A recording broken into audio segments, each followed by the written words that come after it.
नमस्ते दोस्तों, स्वागत है आपका मेरे चैनल में। कहानी अच्छी लगे तो वीडियो को लाइक करना ना भूलें। आज की कहानी है आज की नारी सब पे भारी। सपना एक बहुत ही अच्छे घर की लड़की थी। वह यही सोचती थी कि सपने वो नहीं जो हम सोते हुए देखते हैं, बल्कि सपने वो होते हैं जो हमें सोने नहीं देते। परंतु क्या हम अपने सपनों को जी पाते हैं? शायद नहीं, क्योंकि हम अपनी जिम्मेदारियों में उलझकर अपने सपनों को पूरा करने के लिए समय नहीं निकाल पाते।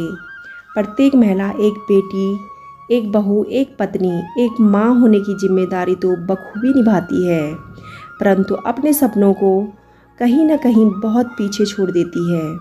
क्या उसे अपनी जिम्मेदारियों के बोझ तले अपने सपनों को रौंद देना चाहिए? नहीं, बिल्कुल भी नहीं, क्योंकि इन सपनों से ही उसकी खुशियाँ जुड़ी हैं। जब एक महिला खुश होगी तभी वह उन खुशियों को अपने परिवार के बीच बांट सकेगी। सपना को भी बचपन से ही सपने संजोने का शौक था, परंतु उसने सपनों का दामन कभी नहीं छोड़ा। सदैव ही उनका पीछा करती रही। बचपन से ही उसे लिखने पढ़ने में बहुत रुचि थी। उसने अपनी पहली कविता 11 वर्ष की उम्र में लिखी थी। फिर तो स्कूल में होने वाली विभिन्न प्रतियोगिताओं जैसे निबंध लेखन, कविता लेखन, स्मरण लेखन आदि में उसे पुरस्कार मिलने लगे, जिन्होंने उसका हौसला बढ़ाया। उसने लेखन के साथ साथ गणित और विज्ञान विषयों में गहरी रुचि थी, अतः उसने रसायन शास्त्र में डिग्री ली। विवाह के पश्चात शीतल का विवाह होने के बाद भी उसने स्थानीय विद्यालय में पढ़ाने का कार्य आरंभ किया, जिससे एक अध्यापिका के रूप में उसने अपनी पहचान बनाई।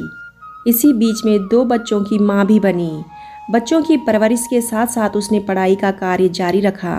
पढ़ाई के अतिरिक्त उसने विभिन्न सामाजिक संस्थाओं के साथ जुड़कर समाज कल्याण की दिशा में अनेक कार्य किए, जिनमें आसपास के गांवों में साक्षरता केंद्र, महिला तथा बालिका सशक्तिकरण, स्वच्छता अभियान, प्रौढ़ शिक्षा आदि प्रमुख हैं। एक सामाजिक कार्यकर्ता में भी उसकी अपनी अलग पहचान थी। सपना ने अपने सपनों का अनुसरण करते हुए ही उसने एक टीचर, सामाजिक कार्यकर्ता से लेकर एक लेखिका बनने का सफ़र तय किया।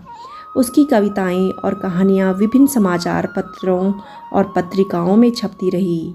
कुछ समय पूर्व ही छपी पुस्तक ऑनलाइन वुमनीय में भी उसका सहयोग रहा। लेखन उसे आत्मिक संतुष्टि देता है, साथ ही आंतरिक प्रसन्नता भी। उसे बहुत अच्छा लगता था जब लोग उसे उसके नाम से जानते थे, पति या परिवार के नाम से नहीं।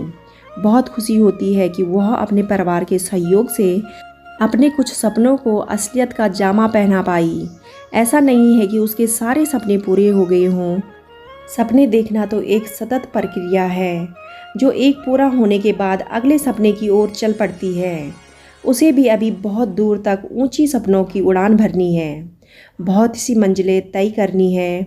इस छोटी सी जिंदगी में ही सारे सपने पूरे करने हैं। उसे पूरा विश्वास था अथक परिश्रम और निरंतर प्रयास से इन सपनों को पाने की राह जरूर आसान होगी। अगर किसी चीज़ को दिल से चाहो तो सारी कायनात उसे आपसे मिलाने में जुट जाती है। तो बस आप भी अपने सपनों को गले लगाने के प्रयास में जी जान से जुट जाइए। सपनों के लिए ऊंची परवाज़ भरिए। एक दिन आपके सभी सपने अवश्य पूरे होंगे और मंजिलें आपके कदम चूमेगी।